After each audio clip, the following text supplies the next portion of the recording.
Spiderman brand new day के trailer के आने के बाद अब एवेंजर्स डूम्सडे के ट्रेलर के आने का इंतजार है। Overall Spiderman brand new day movie actually Avengers doomsday से 4 साल आगे के समय में टाइम प्लेस करने वाली है। आई मीन कि एवेंजर्स डूम्सडे के इवेंट्स हो चुके होंगे, ऐसा बहुत लीक्स एंड हमारे रूमर्स सामने निकल कर आ रहे हैं। पर ओवरऑल टेक्निकली देखा जाए तो actually Avengers doomsday Spiderman brand new day से पहले देखने को मिलनी चाहिए थी, लेकिन फिर भी किसी कारण के चलते एवेंजर्स डूम्सडे में 18 दिसंबर को देखने को मिलेगा और स्पाइडरमैन ब्रांड न्यू डे 31 जुलाई को। पर फिर भी भाई हमें एवेंजर्स डूम्सडे में जो लास्ट में इवेंट्स होने वाले हैं उसकी एक छोटी सी झलक स्पाइडरमैन ब्रांड न्यू डे के अंदर देखने को मिल जाएगी। एंड नाउ भाई Spiderman brand new day technically tease कर देगी एवेंजर्स डूम्सडे के एंडिंग में आखिरकार ऐसा क्या होगा जो कि नया प्लॉट ट्विस्ट इंटर करने वाला है।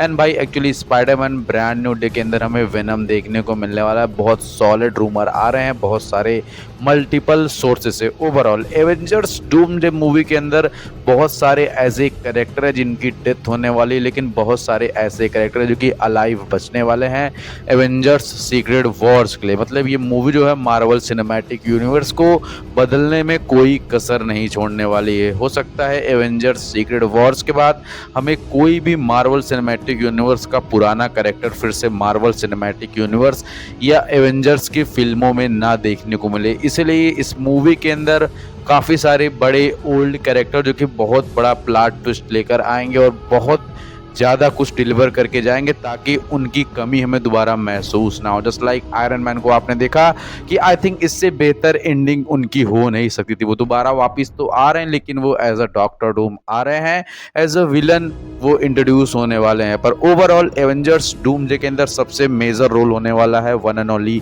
The god of multiverse Loki का। लोकी क्या है भाई, मल्टीवर्स की टाइमलाइंस को होल्ड कर रहा है। मतलब टेक्निकली देखा जाए तो पूरे के पूरे मल्टीवर्स में क्या हो रहा है ये लोकी को पता है, किसी और कैरेक्टर को नहीं। लोकी उन सब चीज़ों को पूर्णतः बदल तो नहीं सकता है, पर इंटरफेरेंस जरूर कर सकता है। और लोकी को इस बात का अंदाजा है कि डॉक्टर डूम आने वाला है, क्योंकि उसको ये पता था कि कैंग के जाने के बाद उसको ही गद्दी संभालनी होगी। और कैंग का जाना और लोकी का आना ये बिल्कुल भी निश्चित नहीं था, लेकिन लोकी को अब इस बात का अंदाजा होगा कि एक्चुअली एक बहुत बड़ा मल्टीवर्सल थ्रेट आ रहा है और उसका ओरिजिन कहीं ना कहीं डॉक्टर डूम जो है वो लोकी की वजह से ही हो रहा है। मतलब डॉक्टर डूम के आने का कारण लोकी ही बनने वाला है। कैंग का जाना ये सब प्लान में था ही नहीं। कैंग के जाने के बाद लोकी का आना तय हुआ। लोकी के आने के बाद मल्टीवर्स की सारी टाइमलाइन पूरी तरह से रीराइट हो गई और सब कुछ बदलने लगा, क्योंकि लोकी ने सबको फ्री विल दे दी। और फ्री विल का डिसएडवांटेज यही है कि वो सारी चीज़ें बदल जाएंगी जो कि पहले से निर्धारित है, निश्चित है। मतलब मल्टीवर्स के लेखे जो कि में एक प्रकार से इंटरफेरेंस कर देना। और इसी के बाद भाई मल्टीवर्स की ब्रांचेस बदलने लगेंगी और अलग अलग मल्टीपल टाइम्स चेंज होने लगेंगे।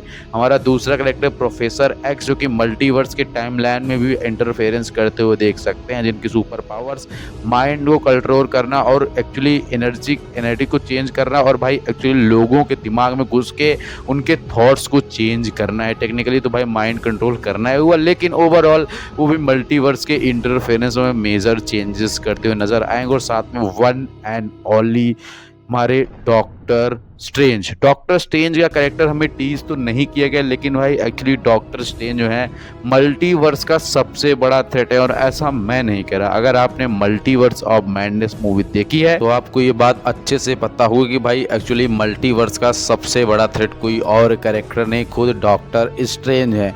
मल्टीवर्स के अलग अलग टाइमलाइन में डॉक्टर स्ट्रेंज को दिखाया गया कि भाई इन्होंने स्वप्न यात्रा के थ्रू न जाने कितने मल्टीवर्स यूनिवर्स को बर्बाद किया और डॉक्टर स्ट्रेंज की एंडिंग ही मल्टीवर्स को बचा सकती थी। और कहीं ना कहीं डॉक्टर स्ट्रेंज ने खुद को बचाने के लिए आयरन मैन को सेक्रीफाइस करवाया है, जो कि हमें हो सकता है आगे ये मूवी में देखने को मिल जाए कि एग्जैक्ट कारण क्या था कि डॉक्टर स्ट्रेंज ने आयरन मैन की ही बलि देना सही समझा। एंड नाउ भाई डॉक्टर स्ट्रेंज क्लिया के साथ अलग अलग यूनिवर्स में भटक रहे हैं। एंड भाई उनके कारण मल्टीवर्स का मैडनेस जो चालू हुआ, ये मल्टीवर्सल वॉर शुरू हुआ, अब वो उसको रिपेयर करने की कोशिश कर रहे हैं। लेकिन इन सब के पीछे सब कुछ जानने वाला कौन, डॉक्टर डूम।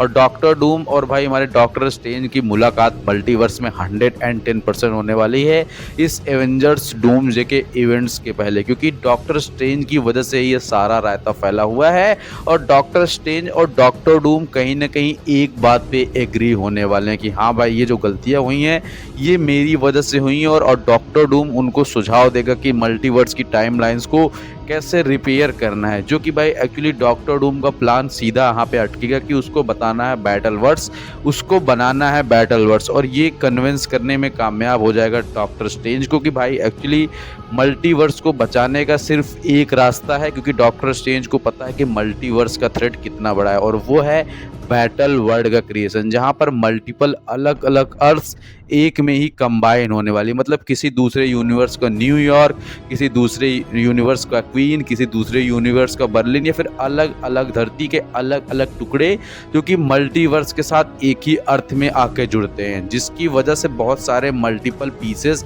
अर्थ के बर्बाद भी होते हैं। और ये सब करता कौन है? डॉक्टर डूम, और किसकी पावर्स की मदद से? बियॉन्डर की पावर की मदद से। और बियॉन्डर मल्टीवर्स में मतलब मार्वल सिनेमैटिक यूनिवर्स में प्ले कौन करने वाला है? हेनरी कैविल, हमारे लेटेस्ट मतलब ओल्ड सुपरमैन।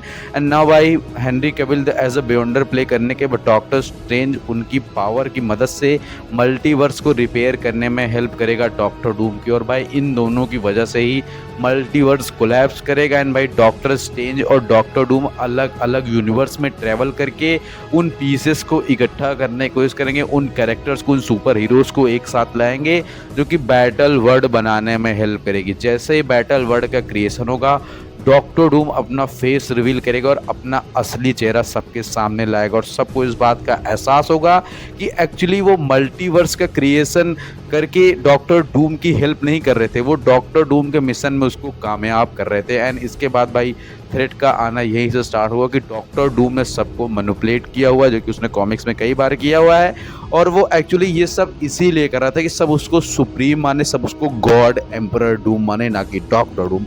और फिर वहीं से सीक्रेट वॉर्स की शुरुआत होने वाली। बाकी ओवरऑल मैं भी बेसब्री से इंतजार कर रहा हूँ भाई एवेंजर्स डूम्सडे के ट्रेलर का, और कोई झूठी दिलासा नहीं दूंगा। मुझे उम्मीद नहीं है कि महीने भर से पहले कोई भी टीजर ट्रेलर देखने को नहीं मिलेगा, और मुझे ये भी लग रहा है कि लगता है प्लॉट्स पहले लीक हो जाएंगे, ट्रेलर साला बाद में आएगा। बाकी ओवरऑल आपको अगर अच्छा लगा ये वीडियो, सब्सक्राइब लाइक शेयर करना। मिलता है नेक्स्ट किसी अपडेट रिव्यू ट्रेलर के साथ। बाकी आप सब ठीक होंगे। Thanks for watching.